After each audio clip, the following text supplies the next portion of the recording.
منحوس نہیں ہوتا۔ ٹھیک ہے، آگے آئیے، نبی اکرم صلی اللہ علیہ وسلم فرماتے ہیں، اور یہ حدیث قدسی ہے، یہ وہ حدیث ہوتی ہے جس میں نبی اکرم صلی اللہ علیہ وسلم اللہ تعالیٰ سے روایت کرتے ہیں۔ یہ صحیح بخاری کی روایت ہے۔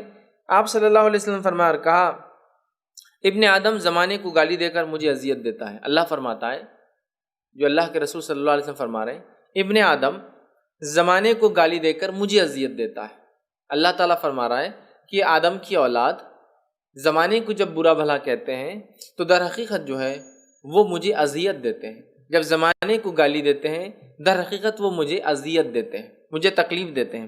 اس لیے حالانکہ زمانہ میں ہوں، اللہ فرما رہا ہے حالانکہ زمانہ میں ہوں، اس کا معنی ہے حالانکہ زمانے کا بنانے والا میں ہوں۔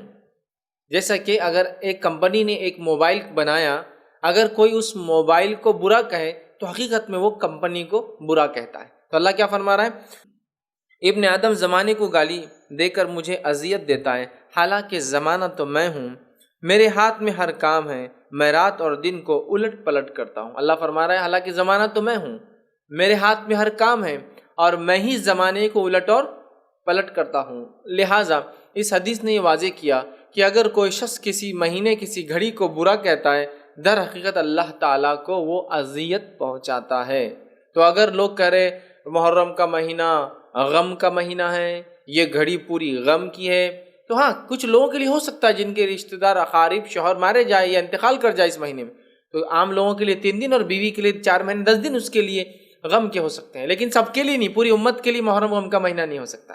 سفر کے مہینے کو منحوس ڈکلیئر کر دیا، مطلب ایک وقت، مہینہ کیا ہے، یہ دن اور رات کی الٹ پلٹ، اس کی گنتی کو مہینہ بولتے ہیں۔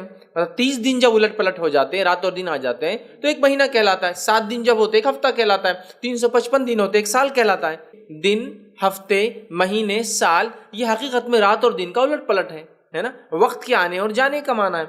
تو اللہ کے رسول فرما رہے ہیں کہ اللہ تعالیٰ فرماتا ہے جب کوئی وقت کو برا کہتا ہے، وقت کیا ہے، یہی ہے نا، دن، ہفتے، مہینے، سال۔ اب ہم نے ڈکلیئر کر دیا نا کہ یہ مہینہ منحوس ہے، تو گویا ہم وقت کو کیا کریں، برا بھلا کریں۔ اللہ فرما رہا ہے وقت تو میں ہوں، ابن آدم وقت کو گالی دے کر، وقت کو برا بھلا کہہ کر مجھے اذیت پہنچاتا، تکلیف دیتا، اس لیے کہ زمانہ تو میں ہوں اور میں ہی ہر عمل کا جو ہے کرنے والا ہوں، ہر چیز کو کامیابی یا ناکامی کرنے والا ہوں، اور جو ہے میں رات دن کو الٹ پلٹ کرتا ہوں۔ تو رات دن کے الٹ پلٹ ہونے سے مہینے دن چلتے ہیں، ہفتے چلتے ہیں، مہینے چلتے ہیں، اور کوئی انسان کسی وقت، کسی ہفتے، کسی مہینے، کسی سال کو جب منحوس و برا کہتا ہے، در حقیقت وہ اللہ تعالیٰ کو اذیت پہنچاتا ہے۔ تو آج امت مسلمہ کو دیکھا جا رہا ہے سفر کا مہینہ منحوس ہے، گویا اللہ کے بنائے ہوئے 30 دن یا 29 دن جو اس مہینے کے ہوتے ہیں، ہم لوگوں نے خود ڈکلیئر کر دیا، خود ساختہ، سیلف ڈیفائن کہ یہ مہینے نحوست بھرے ہیں، لہٰذا اس میں اچھائی نہیں کی جاتی، اور اس کی نحوست کو پلٹانے کے لیے پتہ نہیں کیا کیا اعمال جو ہے کیے جاتے ہیں۔ اور اسلامی کیلنڈر جو ہے چاند سے چلتا ہے، چاند سے چلتا ہے، اس لیے کہ چاند سے جو گنتی چلتی ہے وہ سب سے آسان گنتی ہے، اور کسی زمین اور کسی بھی زمانے میں اس سے حساب کتاب لگایا جا سکتا ہے۔ دیکھیے کہ انسان کے پاس کیلکولیشن کے لیے کیا ہے، بتائیے مجھے، ایک آدمی جنگل میں رہتا کیسے کیلکولیٹ کرے کہ کیا چل رہا ہے، کیا موسم ہے، کیا سیزن ہے، کیا دن ہے اور کیا مہینہ ہے۔ اس کے لیے سب سے آسان گنتی اللہ تعالیٰ نے جو چاند کو بنایا ہے اس سے وہ لگا لیتا ہے۔ جب وہ صفر کچھ بھی نہیں ہوتا ہے، وہاں سے شروع ہوتا ہے بڑھنا، تو وہاں سے مہینے کا پہلا دن اور دوسرا دن اور تیسرا، چوتھا، پانچواں، 14، اس کے بعد وہ پورا ہو کر پھر گھٹنا شروع ہوتا ہے۔ جب وہ گھٹتا گھٹتا اور ختم ہو جاتا ہے تو گویا پورا ایک مہینہ مکمل ہو گیا۔ تو کتنی آسان گنتی ہے، دیکھیے آپ کہ کسی زمین اور کسی بھی زمانے میں چاند کے ذریعے سے دن اور رات کا حساب کتاب رکھا جا سکتا ہے، ہفتے اور مہینوں کا اور سالوں کا حساب کتاب رکھا جا سکتا ہے۔ اسی لیے اللہ رب العزت نے اس چاند کو بنایا۔ قرآن میں اللہ رب العزت نے فرمایا، سورہ بقرہ سورہ نمبر 2 آیت نمبر 189 میں اللہ نے فرمایا، وَيَسْأَلُونَكَ عَنِ الْأَحِلَّةِ، یہ آپ سے چاند کے گھٹنے اور بڑھنے کے بارے میں سوال کرتے ہیں۔ تو اللہ نے فرمایا، قُلْ هِيَ مَوَاقِتُ لِلنَّاسِ وَالْحَجِّ، ان سے کہہ دیجئے یہ حج اور وقت کے پیمانے ہیں، گننے کا حساب اور کتاب کا طریقہ ہے۔ ٹھیک، کیا فرمایا آپ نے؟ لوگ پوچھتے ہیں یہ ہلال، یہ چاند چھوٹا اور بڑا کیوں ہوتا ہے؟ ٹھیک، تو اللہ فرما رہا ہے کہہ دیجئے قُلْ هِيَ مَوَاقِتُ لِلنَّاسِ وَالْحَجِّ، یہ لوگوں کے وقت کا حساب لگانے کا اور حج کب آتا ہے اس کے حساب لگانے کا طریقہ ہے۔ تو دیکھیے، تو سب سے بہترین چیز چاند کیا ہے؟ ہمارے لیے پیمانہ ہے، ہفتہ کیا چل رہا ہے، مہینہ کیا چل رہا ہے، کیا وقت ہے، کیا سیزن ہے، اس لیے اللہ نے رکھا ہے۔ یہاں یہ نہیں کہا کہ کہہ دو ان سے کہ چاند کا کچھ مہینوں میں نکلنا نحوست بھرا ہوتا ہے، کچھ مہینوں میں یہ اچھا نکلتا ہے، کچھ مہینوں میں جب نکلتا ہے تو خیر لاتا ہے، کچھ مہینوں میں جب نکلتا ہے تو شر لاتا ہے، اس لیے کہ چاند اور سورج کا آنا جانا اس کو دن اور رات بولتے ہیں، اور اسی سے ہفتے، مہینے اور سال بنتے ہیں۔ لہٰذا اگر سورج کا اور چاند کا آنا جانا اگر منحوس نہیں ہے تو ہفتے، دن اور سال اور مہینے کبھی منحوس ہو ہی نہیں سکتے، آٹومیٹک ہے نا، یہ بات سمجھنے کے لیے۔ تو لہٰذا حقیقت یہ ہے کہ عالمی کیلنڈر کا چاند جو ہے گننے کا پیمانہ ہے، اور اس کے آنے جانے سے کوئی نحوست کا، کوئی جو ہے برائی کا تعلق نہیں ہے۔ ایسا کچھ بھی قرآن اور سنت سے ثابت نہیں ہے کہ ایک مہینے چاند نکلے تو نحوست لائے، ایک مہینے چاند نکلے تو خیر لائے، یا چھپ جائے تو خیر لائے، نکل جائے تو جو ہے، یا پھر نکل جائے تو شر لائے، یا پھر نکل جائے تو خیر لائے، چھپ جائے تو شر لائے، پورا دکھے تو خیر لائے، مکمل چھپ جائے تو شر لائے، جیسے ہمارے مانا جاتا ہے۔ آج اماوس ہے، چاند نہیں ہے، اس کا مطلب شر ہے۔ آج پورنیما چاند پورا ہے، لہٰذا آج خیر ہونے والی ہے۔ چاند آج گرہن کر رہا ہے، لہٰذا آج بہت مصیبتیں اترنے والی ہیں۔ چاند آج یوں ہے تو اس کا معنی ہے ہو رہا ہے، نہیں ہو رہا ہے، یہی ہوتا ہے ہمارے پاس، ہے نا۔ بہت سارے لوگ اپنے پہلے بچے کو گھر سے باہر نہیں جانے دیتے جب پورا چاند ہوتا ہے، نہیں آج کیا ہے، پورنیما ہے، باہر نہیں نکلنا، اس لیے کہ دو چاند ایک ساتھ باہر نہیں ہو سکتے نا، ٹھیک ہے۔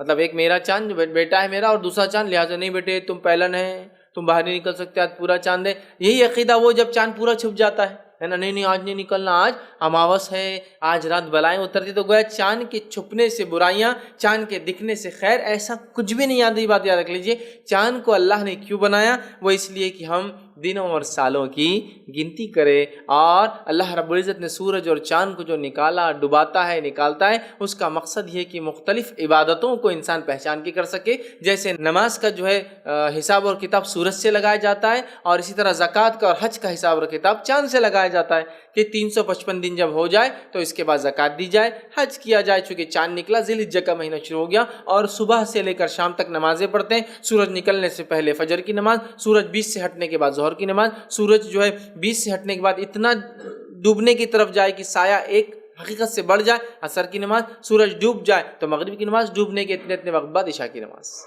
تو یہ اللہ کی نشانیاں اور حساب کتاب عبادتوں کی یاد رکھیے۔ یہ سورج اور چاند یا ستارے اپنی ذات سے کوئی خیر اور شر کی کوئی صلاحیت، کوئی صفت، کوئی خصوصیت نہیں رکھتے۔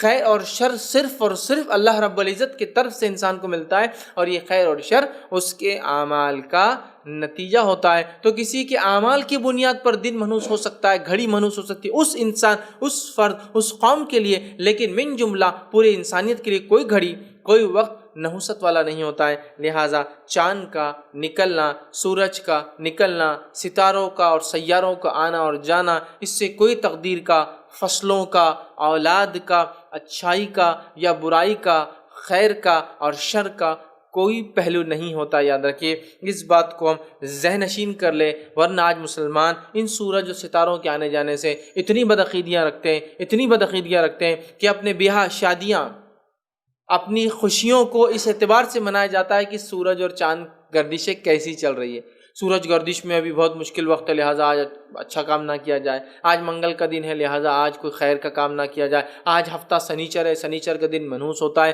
آج جو ہے فلاں دن ہے، یہ بہت خیر کا باعث ہے۔ یاد رکھیے، جن دنوں کے بارے میں یا جن مہینوں کے بارے میں کتاب و سنت نے بتایا کہ بابرکت ہے، یہ ایک الگ چیز ہے، لیکن وہ برکت والے کس کے لیے؟ جو ویسے اعمال کرے۔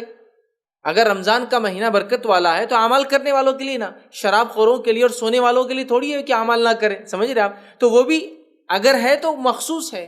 جمعہ ایک مبارک دن ہے، لیکن کس کے لیے؟ جو جمعہ کو مانتا ہے، اس میں عبادتیں کرتا ہے، مسلمانوں کے لیے، ساری انسانیت کے لیے وہ بھی نہیں ہوا۔ سمجھ رہے ہیں بات کو؟ تو اس چیز کو ہم سمجھیں، ہم نے جو عالمی سطح پر سفر کو منحوس قرار دے دیا، ہم نے عالمی سطح پر یہ قرار دے دیا کہ محرم غم کا مہینہ، یہ آپ کو کس نے دی اس کی وجہ؟ کتاب و سنت نے تو ایسا کچھ نہیں بتایا۔ تو لہٰذا ہم اپنے دل سے کسی دن کو اچھا یا برا ڈکلیئر نہیں کر سکتے۔ ہر دن اچھا اور ہر دن برا ہو سکتا ہے انسان کے اعمال کے اعتبار سے۔ اللہ رب العزت کے نزدیک یاد رکھے، مہینوں کی گنتی 12 ہے، اور یہ ابھی سے نہیں، جب سے اللہ نے زمین و آسمان کو پیدا کیا۔ اللہ سبحانہ تعالیٰ سورہ توبہ سورہ نمبر 9 آیت نمبر 36 فرماتا کہتا ہے، ان عدۃ الشہور عند اللہ 12 شہرا فی کتاب اللہ یوم خلق السماوات والارض۔ اللہ فرماتا ہے کہ اللہ کے نزدیک مہینوں کی گنتی 12 ہے۔ کب سے؟ جب سے اللہ نے زمین اور آسمان کو پیدا کیا۔ تو اللہ کے نزدیک مہینوں کی گنتی 12 ہے۔ کب سے؟ جب سے اللہ نے زمین اور آسمان کو پیدا کیا۔ تو آج سے اللہ کے نزدیک گنتی 12 نہیں ہے، زمین آسمان جب سے پیدا ہوئے، جب سے منتھس کی کوانٹٹی 12 ہے، اور یہ سارے کے سارے خیر ہے، یاد رکھیے، اور اس میں 4 حرمت والے ہیں، لیکن کسی کو بھی اللہ نے کہا اس میں یہ شر والا ہے اور یہ خیر والا ہے، تو گویا ہر دن ہر گھڑی اچھی ہوتی ہے۔ یہ انسان کے اعمال ہوتے ہیں جس کی وجہ سے وہ برا اور اچھا ہم کہہ سکتے ہیں۔